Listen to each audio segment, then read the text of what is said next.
ಎರಡು ಲೋಕಸಭಾ ಕ್ಷೇತ್ರಗಳು, ಬೆಳಗಾವಿ ಚಿಕ್ಕೋಡಿ ಲೋಕಸಭಾ ಕ್ಷೇತ್ರ. ಇಲ್ಲಿ ಸಂಸದ ಅಣ್ಣಾ ಸಾಹೇಬ್ ಜೊಲ್ಲೆಗೆ ಟಕ್ಕರನ್ನ ಕೊಡಬೇಕು ಅಂತ ಕಾಂಗ್ರೆಸ್ ಪ್ಲಾನ್ ಅನ್ನು ಹಾಕಿರುವಂತದ್ದು. ಈ ಬಾರಿ ಚಿಕ್ಕೋಡಿ ಲೋಕಸಭಾ ಕ್ಷೇತ್ರದಿಂದ ಮತ್ತೆ ಅವರಿಗೆ ಟಿಕೆಟ್ ಸಿಕ್ಕಿದೆ. ಹೀಗಾಗಿ ಯಾರಿಗೆ ಟಿಕೆಟ್ ಕೊಟ್ಟರೆ ಸೂಕ್ತ? ಅಣ್ಣಾ ಸಾಹೇಬ್ ಜೊಲ್ಲೆ ಅವರು ಹಾಲಿ ಸಂಸದರಾಗಿದ್ದಾರೆ, ಅವರಿಗೆ ಟಿಕೆಟ್ ಸಿಕ್ಕಿದೆ. ಈಗ ಮತ್ತೆ ಆ ಕ್ಷೇತ್ರವನ್ನ ಗೆಲ್ಲಬೇಕು ಅಂದ್ರೆ ಯಾರಿಗೆ ಟಿಕೆಟ್ ಕೊಡಬೇಕು ಅಂದ್ರೆ ಈಗ ತಕ್ಷಣಕ್ಕೆ ಇರುವಂತ ಆಪ್ಷನ್ ಸತೀಶ್ ಜಾರಕಿಹೊಳಿ ಅವರ ಪುತ್ರಿ ಪ್ರಿಯಾಂಕಾ ಅವರ ಹೆಸರು ಸಾಕಷ್ಟು ಮುನ್ನೆಲೆಗೆ ಬಂದಿರುವಂತದ್ದು. ಸತೀಶ್ ಜಾರಕಿಹೊಳಿ ಅವರು ಕೂಡ ಈ ಹಿಂದೆ ಒಂದು ಹೇಳಿಕೆಯನ್ನ ಕೊಟ್ಟಿದ್ರು ಬೆಳಗಾವಿ ಲೋಕಸಭಾ ಕ್ಷೇತ್ರಕ್ಕೆ ಸಂಬಂಧಪಟ್ಟಂತೆ. ನಮ್ಮ ಕುಟುಂಬದವರೇ ಸ್ಪರ್ಧೆ ಮಾಡ್ತಾರೆ, ಪ್ರಿಯಾಂಕಾ ಸ್ಪರ್ಧೆ ಮಾಡ್ತಾರೆ, ಒಂದಿಷ್ಟು ಪ್ರಯತ್ನವನ್ನ ಲಾಬಿಯನ್ನು ಕೂಡ ನಡೆಸಿದ್ರು. ಇದು ಚಿಕ್ಕೋಡಿ ಲೋಕಸಭಾ ಕ್ಷೇತ್ರಕ್ಕೆ. ಮತ್ತೊಂದು ಕಡೆ ಬೆಳಗಾವಿ ಲೋಕಸಭಾ ಕ್ಷೇತ್ರದ ಕೂಡ ಒಂದಿಷ್ಟು ಕಾವು ಪಡೆದುಕೊಳ್ತಾ ಇದೆ. ಕಾರಣ ಏನಂದ್ರೆ ಸಚಿವೆ ಆಗಿರುವಂತಹ ಲಕ್ಷ್ಮೀ ಹೆಬ್ಬಾಳ್ಕರ್ ಅವರ ಪುತ್ರ ಮೃಣಾಲ್ ಕಣಕ್ಕಿಳಿಯುವ ಸಾಧ್ಯತೆ ಇರುವಂತದ್ದು.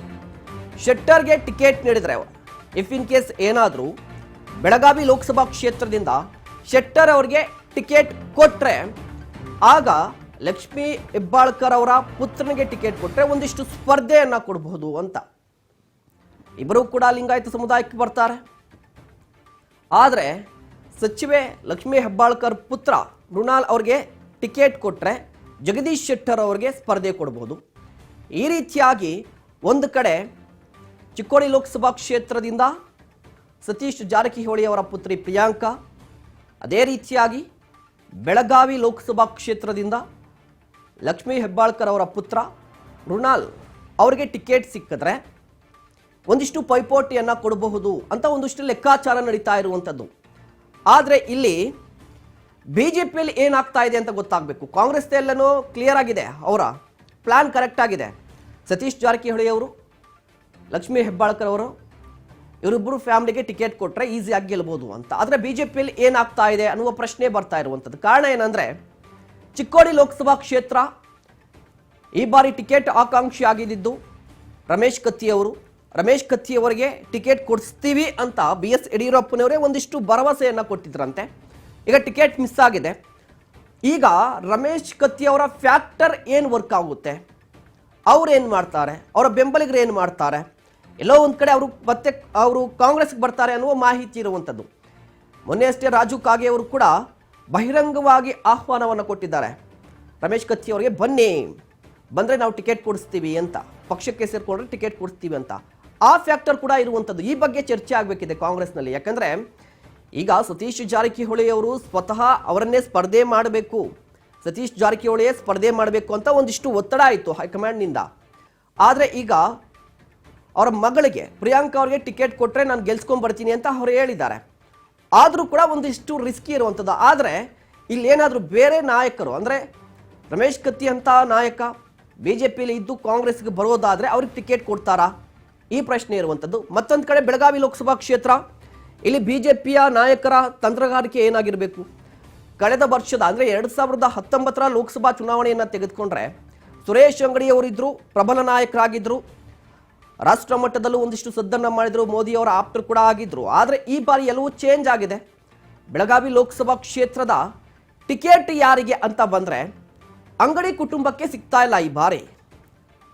ಬದಲಾಗಿ ಜಗದೀಶ್ ಶೆಟ್ಟರ್ ಅವ್ರಿಗೆ ಸಿಗುತ್ತೆ ಅನ್ನುವ ಮಾಹಿತಿ ಇರುವಂಥದ್ದು. ಆದರೆ ಇಲ್ಲಿ ಪ್ರಾದೇಶಿಕತೆಯ ಮಾತನ್ನ ಹೇಳ್ತಾ ಇದ್ದಾರೆ ಬಿಜೆಪಿಯ ನಾಯಕರು. ಸ್ಥಳೀಯತೆ ಅಂದರೆ ಇಷ್ಟು ವರ್ಷಗಳ ಕಾಲ ಬೆಳಗಾವಿ ರಾಜಕಾರಣಕ್ಕೆ ಬೇರೆಯವರ ಎಂಟ್ರಿ ಆಗ್ತಾ ಇರಲಿಲ್ಲ. ಅಂದರೆ ಅಲ್ಲಿ ಬಿಜೆಪಿ ಆಗಿರ್ಬೋದು, ಕಾಂಗ್ರೆಸ್ ಆಗಿರ್ಬೋದು, ಬೇರೆ ಜಿಲ್ಲೆಯ ವ್ಯಕ್ತಿಯ ರಾಜಕಾರಣಿಯ ಎಂಟ್ರಿಯನ್ನ ಸ್ಥಳೀಯವಾಗಿರುವಂಥ ಬಿಜೆಪಿ ನಾಯಕರಾಗಿರ್ಬೋದು, ಕಾಂಗ್ರೆಸ್ ನಾಯಕರಾಗಿರ್ಬೋದು ಸಹಿಸಿಕೊಳ್ಳೋದಿಲ್ಲ. ಇದೇ ಕಾರಣಕ್ಕಾಗಿ ಈಗ ಜಗದೀಶ್ ಶೆಟ್ಟರ್ ಅವರಿಗೆ ಟಿಕೆಟ್ ಕೊಡಬೇಕು ಅಂತ ಹೈಕಮಾಂಡ್ ನಿರ್ಧಾರ ಮಾಡಿರ್ಬೋದು. ಆದರೆ ಬೆಳಗಾವಿಯಲ್ಲಿರುವಂಥ ಬಿಜೆಪಿ ನಾಯಕರು ಕೂಡ ಅದಕ್ಕೆ ವಿರೋಧವನ್ನು ವ್ಯಕ್ತಪಡಿಸ್ತಾ ಇದ್ದಾರೆ. ಕಾರಣ ಏನಂದರೆ ಬೆಳಗಾವಿ ರಾಜಕಾರಣ ಅಂತ ಬಂದರೆ ಬೆಳಗಾವಿ ರಾಜಕಾರಣದ ಮೇಲೆ ರಾಜ್ಯ ರಾಜಕಾರಣದ ಒಂದಿಷ್ಟು ಪ್ರಭಾವ ಹಿಡಿತಾ ಇದ್ದೇ ಇರುತ್ತೆ ಪ್ರತಿ ಬಾರಿ ಕೂಡ. ಅದು ಯಾವುದೇ ಸರ್ಕಾರ ಇರಲಿ. 2006ರಲ್ಲಿ ಆದಂಥ ರಾಜಕೀಯ ಬೆಳವಣಿಗೆಗಳಿಗೂ ಬೆಳಗಾವಿ ರಾಜಕಾರಣಕ್ಕೂ ಲಿಂಕ್ ಇದೆ.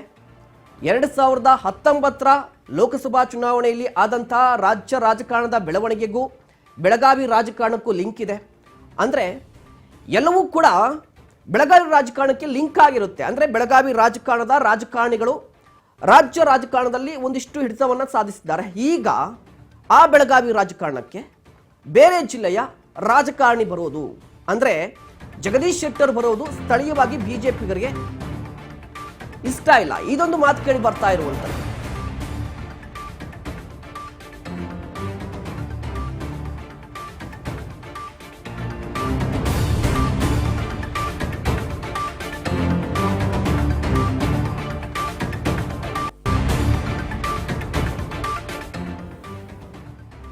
ಚಿಕ್ಕೋಡಿ ಸೇರಿ ಒಟ್ಟು 5 ಹೆಣ್ಣು ಮಕ್ಕಳಿಗೆ ಟಿಕೆಟ್ ಕೊಡುವ ಸಾಧ್ಯತೆ ಇದೆ ಕಾಂಗ್ರೆಸ್. ಯುವ ಸಮುದಾಯದ ಮತವನ್ನ ಸೆಳೆಯೋದಕ್ಕೆ ಕಾಂಗ್ರೆಸ್ ಪ್ಲಾನ್ ಅನ್ನ ಹಾಕ್ತಾ ಇರುವಂತದ್ದು. ಮೊದಲ ಬಾರಿಗೆ ಬರೋಬ್ಬರಿ 5 ಹೆಣ್ಣು ಮಕ್ಕಳಿಗೆ ಟಿಕೆಟ್ ಕೊಡುವ ಸಾಧ್ಯತೆ ಇದೆ. ಚಿಕ್ಕೋಡಿ ಸೇರಿದಂತೆ ಒಟ್ಟು 5 ಹೆಣ್ಣು ಮಕ್ಕಳಿಗೆ ಈ ಬಾರಿ ಕಾಂಗ್ರೆಸ್ ಟಿಕೆಟ್ ಸಿಗುತ್ತಾ? ಕಾರಣ ಏನು? ಹಾಗಾದ್ರೆ ಈ ಲೆಕ್ಕಾಚಾರ ಹಿಂದಿರುವಂತ ಲೆಕ್ಕ ಏನು? ಇದೊಂದು ಸ್ಟ್ರಾಟರ್ಜಿ, ಇದು ಒಂದು ರಣತಂತ್ರ, ಒಂದು ಕಾರ್ಡ್ ಪ್ಲೇ ಮಾಡ್ತಾ ಇರುವಂಥದ್ದು ಕಾಂಗ್ರೆಸ್ ಕೂಡ ಈ ಬಾರಿ. ಯಾವ ರೀತಿಯಾಗಿ ಅಂದರೆ ಈಸಿಯಾಗಿ ಅರ್ಥ ಮಾಡ್ಕೋಬೋದು ಇದನ್ನ. ಇದು ರಾಕೆಟ್ ಸೈನ್ಸ್ ಅಂತೂ ಅಲ್ವೇ ಅಲ್ಲ. ಕಳೆದ ಬಾರಿ ಅಸೆಂಬ್ಲಿ ಚುನಾವಣೆಯನ್ನು ತೆಗೆದುಕೊಂಡ್ರೆ ಕಾಂಗ್ರೆಸ್ ಟಾರ್ಗೆಟ್ ಮಾಡಿದಂಥ ಮತಗಳ ಬುಟ್ಟಿ ಯಾವುದು?